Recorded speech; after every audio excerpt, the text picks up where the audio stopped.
సహజంగా ప్రెగ్నెన్సీ రావాలంటే వీర్య కణాల సంఖ్య ఎంత ఉండాలి? నా పేరు doctor Suma, consultant 49 fertility centre Vijayawada.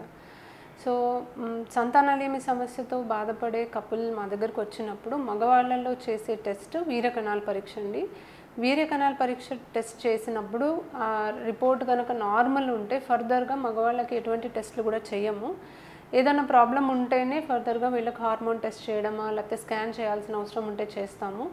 So ఎంత కౌంట్ ఉంటే మాకు సహజంగా ప్రెగ్నెన్సీ వచ్చే అవకాశం ఉంటుందని అడుగుతూ ఉంటారండి. సో కౌంట్ ఒకటే ఇంపార్టెంట్ కాదండి, ఇది గమనించుకోవాల్సిన విషయము.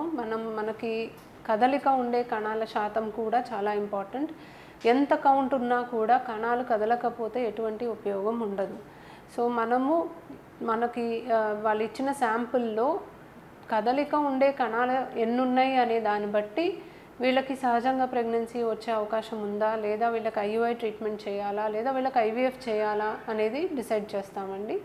సో మొత్తం వాళ్ళు శాంపుల్ ఇచ్చినప్పుడు వాళ్ళకి కౌంట్, మొటిలిటీ, మార్ఫాలజీ అంటే ఎన్ని కణాలు ఉన్నాయి, కదలిక ఉండే కణాలు ఎన్ని ఉన్నాయి, ఆకారం కరెక్ట్గా ఉన్న కణాలు ఎన్ని ఉన్నాయి అనేది చూసుకుంటామండి. సో ఈ రిపోర్ట్లో మనకి మొత్తం సెమెన్ శాంపుల్లో కదలిక ఉన్న కణాలు ఎన్ని ఉన్నాయి అనేది మనం క్యాల్కులేట్ చేసుకోగలం.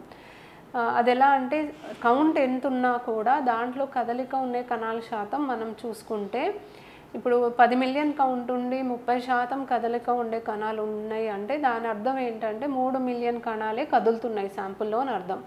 సో మనకి శాంపుల్లో గనక కనీసం 10-15 మిలియన్ కదిలే కణాలు ఉంటే వీళ్ళకి సహజంగా ప్రెగ్నెన్సీ వచ్చే ఛాన్సెస్ బాగుంటుంది.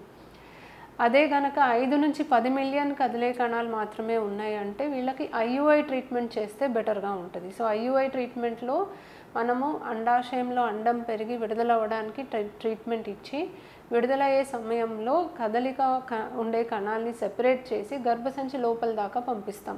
సో అండం విడుదలయ్యే టైంకి కణాలు ఎక్కువగా అందుబాటులోకి వస్తాయి కాబట్టి ప్రెగ్నెన్సీ ఛాన్సెస్ ఇంప్రూవ్ అవుతాయి. అండ్ యూజువలీ 5-10 మిలియన్ కనీసం కదిలే కణాలు శాంపుల్లో ఉంటేనే ఐయుఐ చేయడం వల్ల ఉపయోగం ఉంటుంది.